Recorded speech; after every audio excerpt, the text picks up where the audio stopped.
Hey y'all, it's me, Key. Yeah, and it's Bree. We are back in the building. We are back in the room, and as we have let you all know, it is Men's Mental Health Month. And so we are doing this series where we are talking to men and giving them the spotlight they so often do not get to have in the spaces that they don't get to take up.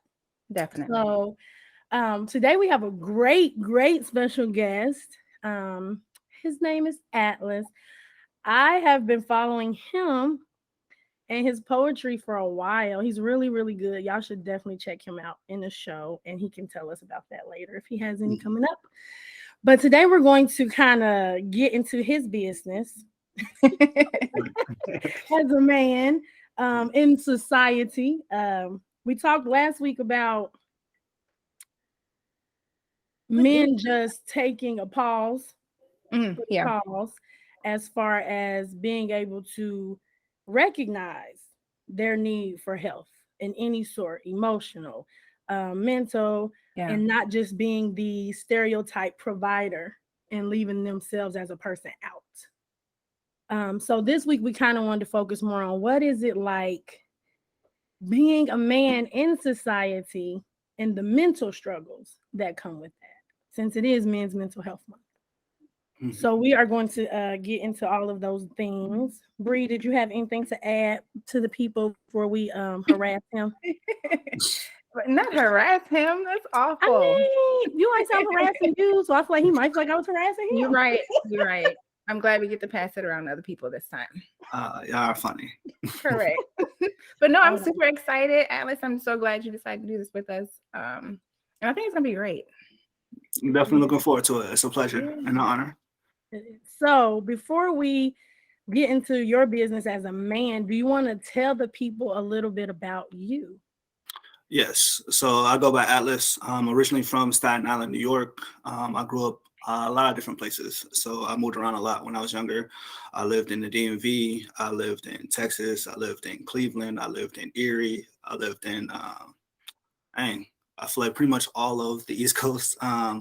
Came from humble beginnings. I lived with my mom and my grandma for most of my life.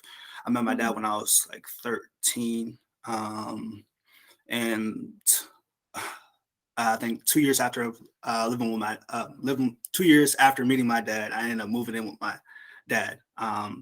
We were Wow. also homeless for a good portion of my childhood. So like kind of dealing with all of those type of circumstances, being poor and black, I think Mm-hmm. I turned to writing, and which is became like my preferred outlet. I also played football in college. I was in the military. Have like a pretty pretty diverse background. I have a lot of different experiences.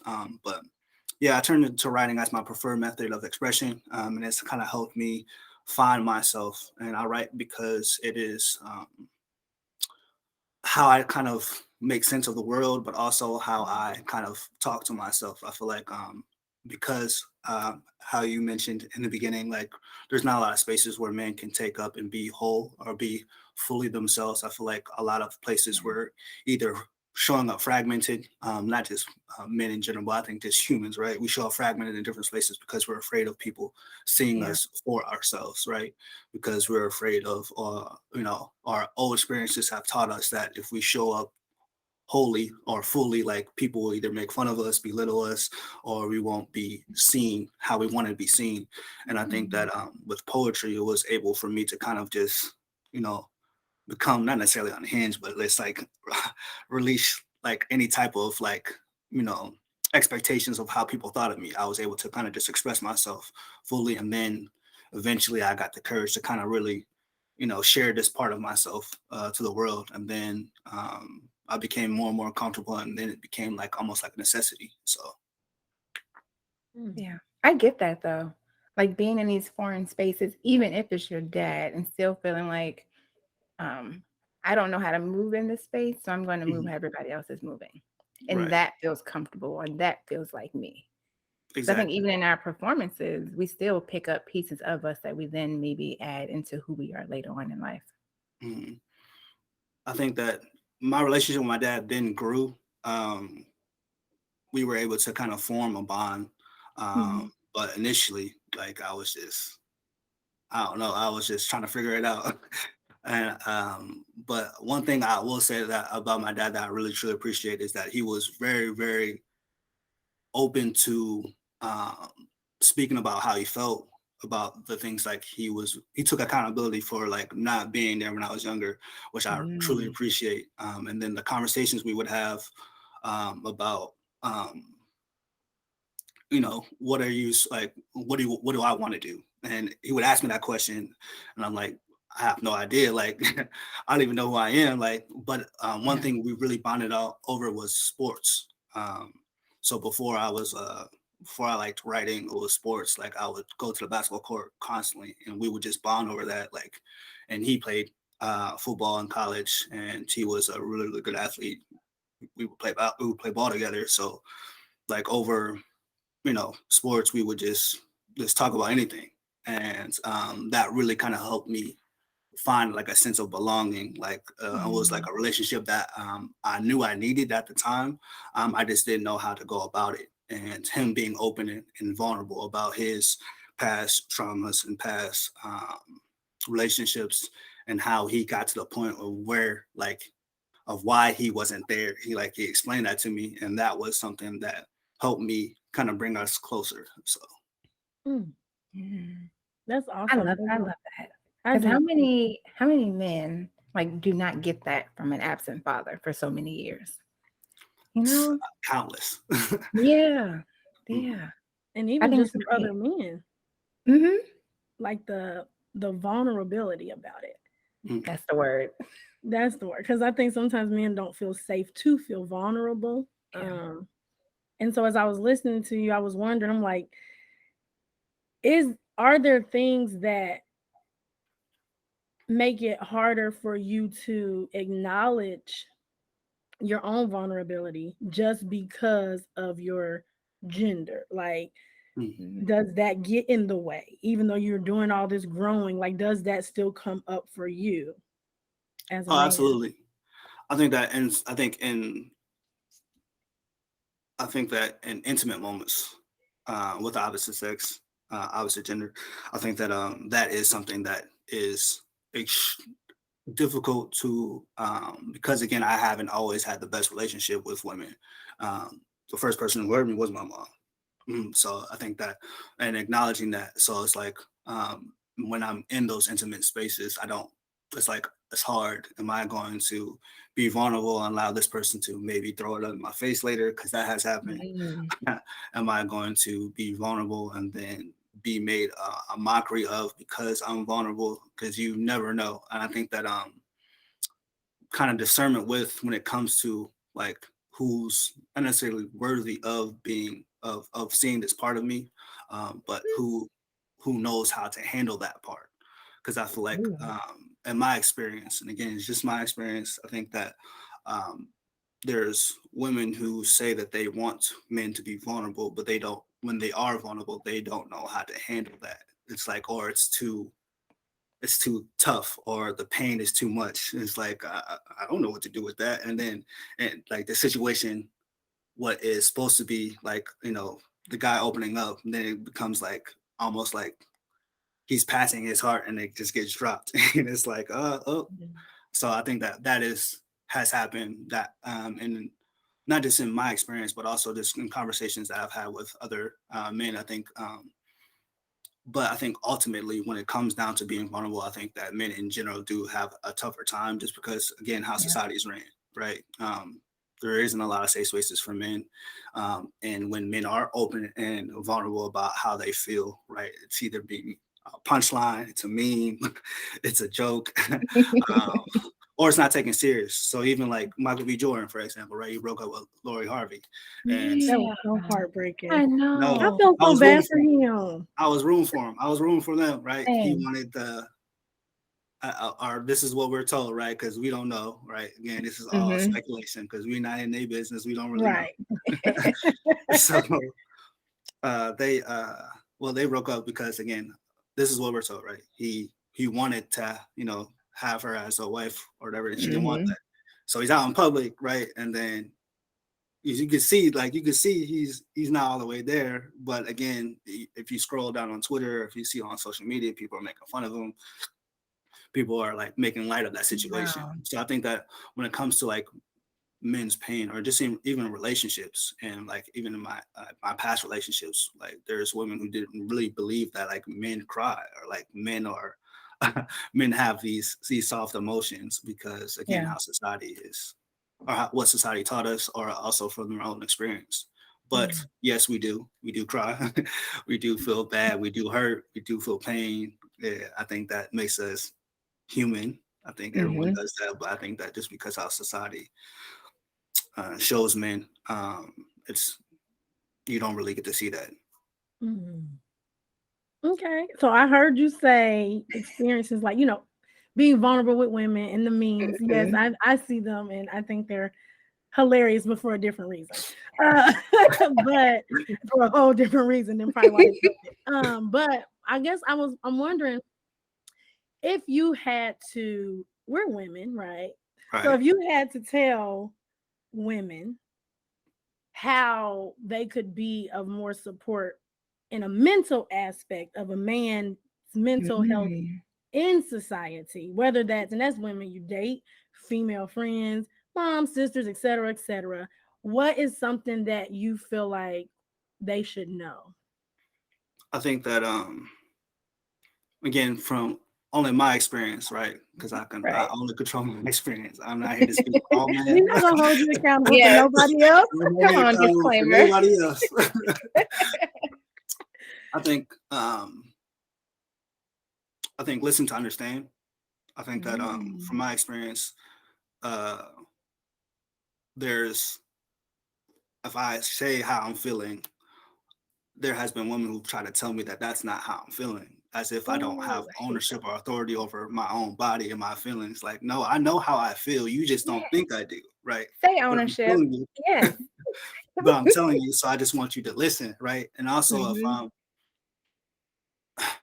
and so listen to understand, right? And if I tell you something, I don't necessarily I think also asking, right? But this is also the men's part, right? If someone's going to vent to you, I always believe you asking if you have capacity to listen, and then Mm. also letting them know, like, yo, I don't want you to, like, I don't need you to figure out, like, I don't need you to fix anything. I just need a vent, right?